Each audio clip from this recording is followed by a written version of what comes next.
To Marketing Mix. I'm so glad to see everyone today. Every week, we're going to talk about a different type of segment, or we're going to have a different type of segment that highlights all different kinds of digital marketing topics. We're going to mix it up. We're going to have interviews, tips, Q&As, trends, just about anything, aren't we, Sarah? Yes, we're going to cover a lot.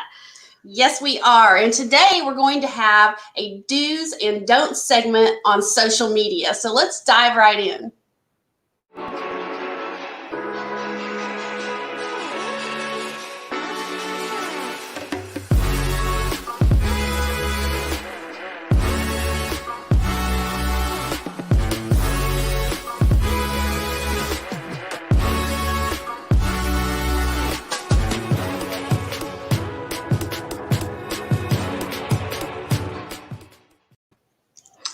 We're always grooving out after.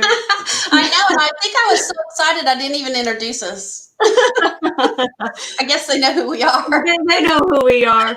Well, talking about social media, it's something everybody is familiar with, and it's a great tool. It can help your business tremendously if done correctly. But, we've kind of seen it all out there. Oh my God. And, I think that's kind of what on why we want today is because we really want to just cover some of the common mistakes that people make that we come across, and then kind of give you the best practices. So the things that will really help you social media wise. But before we get started, I have to say, we're going to make sure that you click on the notification bell.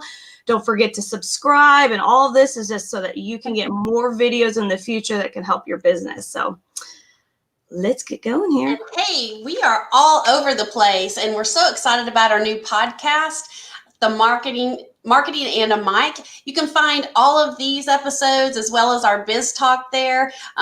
They're all listed for you. But the cool thing is we are always live, really live on YouTube and Facebook. And then you can also catch a replay on all the other places. So we definitely want to make sure you can find us and not miss out on any of this great stuff. So, oh boy, Sarah, social media do's and don'ts. Yeah. We're going to get to our top 10 here in a minute that we hear all the time, but we really want to touch on something first. What do you think about this comment? Since business has slowed, all I can do is sit on the couch, eat snacks, and watch Netflix. It's like, come on, people. I know so many people are doing that. I mean, right now, there are more eyes and more people on social media and the internet than ever. And it is definitely the time to communicate through social media. Woo! Yeah. And truly, we have heard that. We've heard that, well, we're on lockdown, then there's nothing I can do. So I might as well just, sit at home and go into hiding and kind of peek my head out and when this is over. Well, I know nobody from Fusion One has been binging Netflix during the day. Daniel says, I wish that's what we could do. And hey, Roxy, good to see you here today. But yeah, I don't get it. I mean, I understand some businesses have had to close. They had no options. But here at Fusion One, we decided to pivot, push through it, no matter what it takes. So here we are pushing through it and having a lot of fun and learning new things. Yes. Okay, so let's get right to it. Yes, let's go to number 1. Okay, my customers aren't on social media. Yeah. I mean, or without social media, you are missing out on opportunity and customers. That could not be more true. I mean, really and truly. It's just, to me, I feel like if you have that mindset of all my customers aren't on social media, I work my business through word of mouth, or I've been in the business for X amount of years, and so I work off of referrals, and I don't need social media. To me, I look at it as you don't know what you don't have. So there's an entire network of people that are on social media that are looking for business like yours, and so if you take that approach, you're missing out on a huge chunk. Plus, I mean, social media, my gosh, it's the great way to build brand awareness, to connect with customers, to build relationships with customers, and it's just a very inexpensive, powerful tool. Yes, exactly. So, all right, that was a great number. That was a great way to get started. Now let's go to number 2. Everybody tells me this all the time. I'm overwhelmed, so I know I need to be on all the social media channels. Or should you slow down, know your target audience, and what social media platforms that they are using? Exactly. The first thing you really need to do, Sarah, is sit down and think about who is your perfect customer. Not everybody should be your perfect customer. You really need to narrow it down and then find out the demographics of where they are spending their time. Like this is a great graphic here that kind of shows you where people spend their time on Facebook, Twitter, Pinterest, LinkedIn, Instagram, and YouTube. So for instance, if your perfect customer is between the age of 25 and 34, and you're wanting to build a relationship with them and also make sure that your brand is standing out, probably the number one place you want to be is Facebook. I know a lot of people are like, yeah, but I have to be on Instagram. Well, that's cool. That's all right if you want to be on Instagram too. But if the people that you are targeting and the people that are spending money on your products and services are on Facebook, let's start there.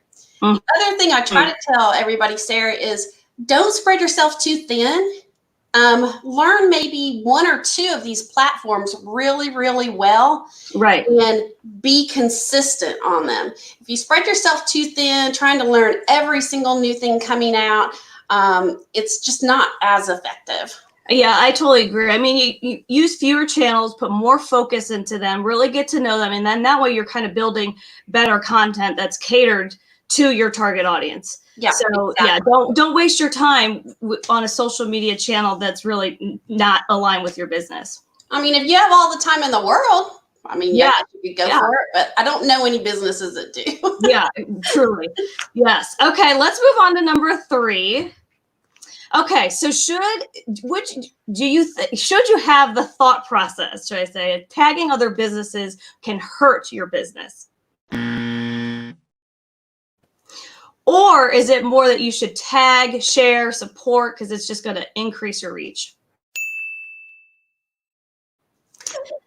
Yes, I mean, this is a one. I mean, it's just an all-around good move to support other businesses and other business owners. And not only is it building brand awareness within the community. And when you show that support, it's kind of extending your reach as well, because now you've tagged a business that's got other followers, and guess what? They can come over and take a look at you. So you've just extended your reach. And again, it's like, just give credit where credit's due. I mean, if you're showing support for another business, they'll turn around and show support for you, and it's just a win-win. That's exactly right. I know I have a couple fellow BNI people over here with Roxy and Daniel Daniel says, definitely let's skip Snapchat. But it's kind of like what we preach in Givers Gain, or in BNI, is Givers Gain. Give to people, help them spread their word, and it's usually an unwritten rule that they will come and reciprocate to you. So it's just a good practice overall for sure. So that is some great info. All right, let's go to number 4. Okay, now let's make this choice. It's important to sell and talk about my business as much as possible on social media. Or help more than you sell. Be a resource to your followers. Exactly. I think we say what, Sarah, kind of like an 80-20 rule. 80% of the time should be spent on being a resource, doing a lot of other things, and then 20% come back and sell. And what we mean by that is not be obnoxious, not sell. It's more like informing people about your products and services, and you're still wanting to help though. I have these products and services, and this is how they can help you. Right. So you just got to avoid that being a sleazy salesperson. Yeah.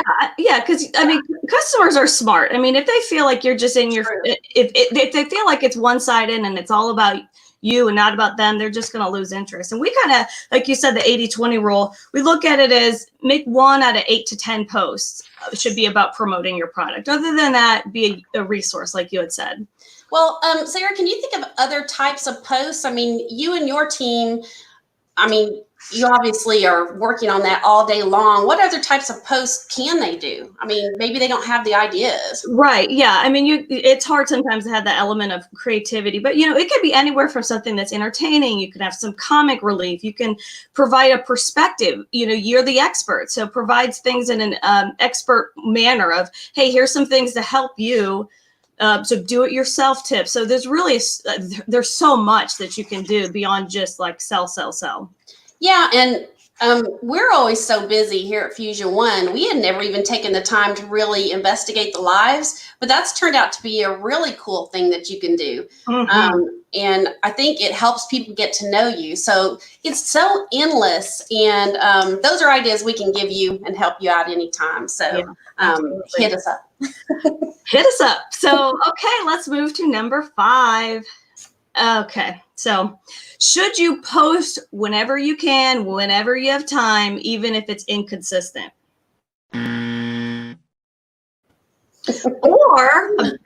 or how about post regularly? And if you don't have the time, find a source that does. Yes, I mean, there's so many reasons behind it, and you want to make yourself visible. And here's the thing too, Facebook, Instagram, LinkedIn, YouTube, they'll actually kind of reward you in a way because they favor consistency. So they're looking for the ones that are posting more consistently. And that means that you'll kind of become a little bit more of a preferred account, so to speak. And that's really important. And not only that, but it leaves a better impression in the user's eyes, because they don't want to go onto a business's page and see that it looks like a desert. You know what I mean? Like, they're like, no one's home here. Nobody's making any posts. I'm out of here. When you post regularly, it just increases your visibility, and it just gains your chances that it's going to lead to people wanting to stay on there. So yeah. And we say this too. It's like, if you don't have the time, that's not an excuse, right? Yeah. Find a resource that does. Like you did. I mean, I'm just saying, it just came to me. So, I mean, and first impressions are everything. I mean, these days, if someone is checking out your business, guess where they go? First 2 places they go are social media and your website. And your first impression, if they look at your social media and there's nothing there and you're not informing people, that leaves a bad taste in their mouth. Mm-hmm. Plus the fact, and I don't know if these numbers have changed, but recently I know I saw something like only 7% of your audience will see a post at one time. Mm-hmm. So you want to be consistent, put more out there so that you can get the word spread. Definitely. Yeah. Just makes sense. But. Yeah, for sure. All right, where are we? Number 6? Oh boy. I think we can have I've run into a real doozy on this one. I'm sorry, because I'm going to have to share it, but I will leave the names out. Okay. It doesn't matter what hashtags you use. Or please make your hashtags relevant and strategic. Oh my gosh. Oh boy, with this one, right? Oh my gosh. Well, what people I think don't realize a lot is that hashtags, they created them for a reason. But the other thing is that each channel uses them for different things or for different reasons. Like, you can get away with, and they encourage hashtags on Instagram. I mean, they want you to hit everything that you possibly can on Instagram. But if you turn around and use that same post on Facebook, it's not going to work for you. And people, come on, for the love, hashtags should not be full sentences. And we don't care if it's hashtag walk my dog or hashtag I'm going to go eat this hamburger and hashtag, I mean, eat this hamburger. Nobody cares. And the other bad thing is, okay, people, it's kind of like, hey, you're broadcasting. You put that hashtag out there, you might want to click and see what it goes to. In other words, if you click on it, what topics are you bringing up? Okay, Oh, yeah. can I tell my example? Please, because this is a prime example of make your hashtag relevant and strategic. Don't just put a hashtag out there to put a hashtag out there. First of all, apparently another social media company was doing social media for a moving company. First of all, I believe they had been posting on Instagram and had tied Facebook to Instagram. So first of all the Instagram hashtags were coming onto Facebook. I kept wondering what the heck they were doing, why they had all those hashtags, but I figured it out. It had to be tied to it. Mm-hmm. So that wasn't bad enough that it looks just really weird. A moving company, let's think about this. Some common hashtags, moving day, moving company, whatever. I actually we saw hashtags, bachelor, bachelorette, love. What were some of the other ones? It was like, one was like hashtag one, hashtag love, hashtag some. I mean, it was like, this has nothing to do with a moving company. Hashtag love. Yeah. And oh gosh. And so that's to me, it's like, if your business, use your hashtag strategically. And even as well, if you're going to have some of your own trending hashtags, so to speak, like we've got our Biz Talk series. Well, we will do hashtag Biz Talk, and that's going to be our established hashtag, so that will kind of build its own momentum. So if you have some of those that you want to use, or if your business has a slogan or a tagline, that's a great way.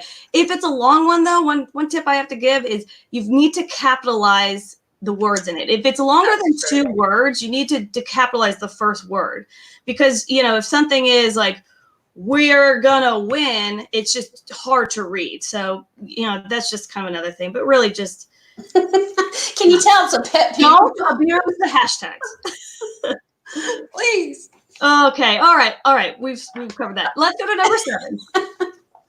Okay, so should you have the mindset that if there's no use for video, and especially in my industry, or video is huge, it has the best reach? This is one of those things where it comes down to the fact that you just need to get over yourself with video. Yeah. I mean, really, because it's hard. I know it's hard, but video is really like one of the best forms of content. It's the best way to show your personality. It's a great way to connect with your audience. And I mean, let's face it, we love to watch more than we like to read. So, we'd rather check out and watch something than actually have to read words nonstop. So we could go on and on about this, but the fact of the matter is video brings such a larger audience. If done the right way, it's just such a powerful tool. And there's so much variety with video. I mean, you can, whatever your business is, don't think like, okay, we're in this industry and there's just no room for it. That's not true. I mean, again, it's using yourself as a resource and using yourself in a way of being there for your customers. So you could give them, do it yourself tips. You could give them, you could do a question and answer series. You could do a tutorial, it's endless.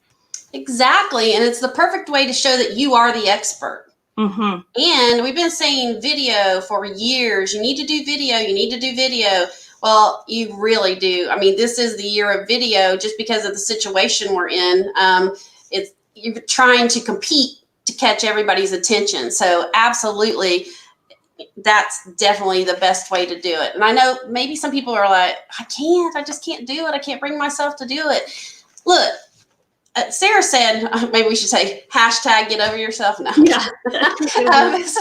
Sarah said, get over yourself. It doesn't have to be all that fancy and produced. Get your phone out and try some. I mean, that's a great thing about video versus lives is you can do it over and over and over and over and over until you get it the way you want it. True. Even though you want to kind of be more natural than practice. But anyway. True. Yeah. Video's awesome.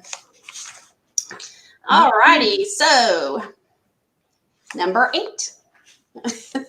Thank you, Kelsey. I love Kelsey. Kelsey is helping us today. She's in the background, so she's keeping us on track. Apparently, we're having a hard time counting to 10. Number 8. So, what about this? It's okay to repeat the same post often. Or your audience will lose interest if you don't mix up your content. Exactly.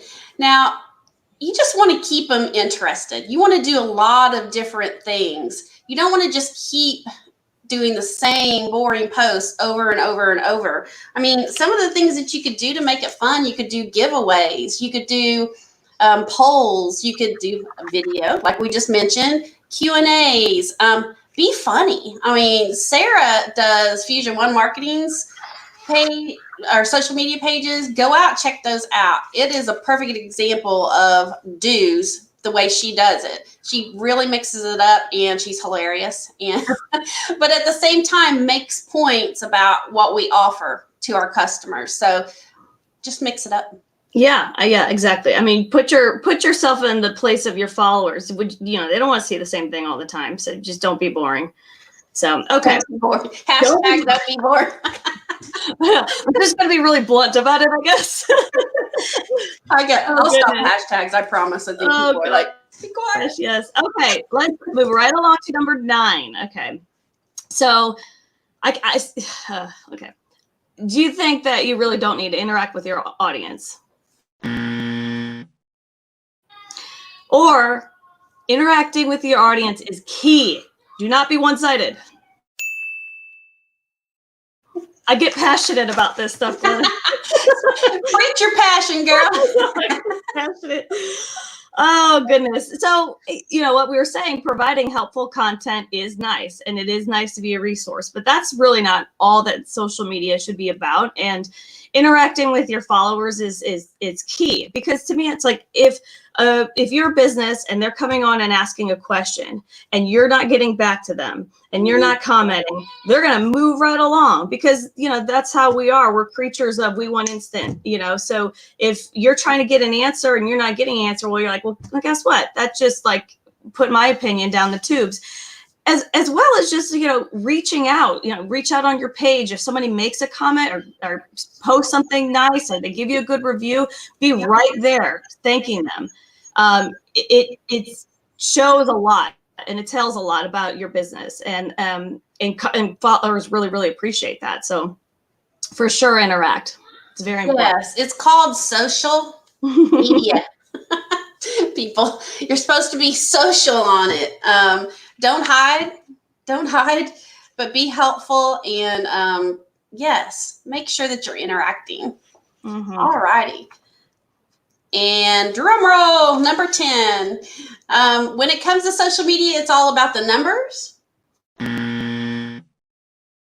Or focus on quality, not quantity, and the numbers will come.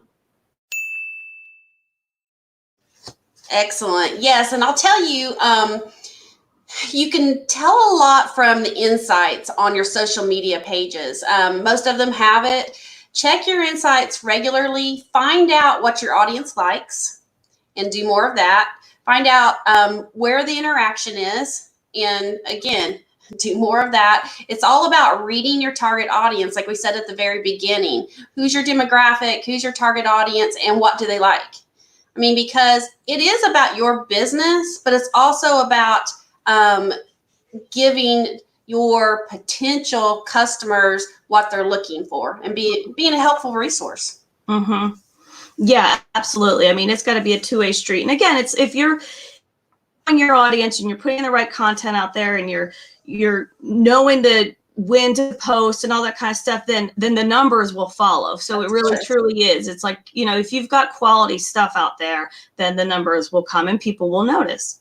Yeah, it's kind of like I see this out in motivational talks, and that if you're not failing, then you're not moving forward. You can't expect to have every single post being, an excellent post, but you can learn from past experiences or past posting and make sure that you are doing more of what your customers love. So Mhm. anyway, did you have any more of that, or did we rush right through that, didn't we? No, All right. I mean, we got right to it. Those are really, obviously, that's not the only things that we could bring up, but those are the things that we do here on a day-to-day basis. So we just want to kind of cover them in hopes of helping you all out to know what to do on social media. But before I go, I always want to mention that if you don't have time to be consistent, or you don't know where to start, you have no idea what you're doing, we're here to help. As always, Fusion One Marketing, we love social media, and we have an excellent social media team headed up by Sarah. And again, we would love to help you and answer any questions that you have. Yes, absolutely. And again, this will be our weekly series. So tune in next Thursday. We're going to cover a new topic, and it's all in the name of just helping you with your digital marketing strategy. So thank you. And don't forget to tune in tomorrow for Biz Talk with our special guest, Sydney Edmonds, who we are so excited. Thank you so much. See y'all next time.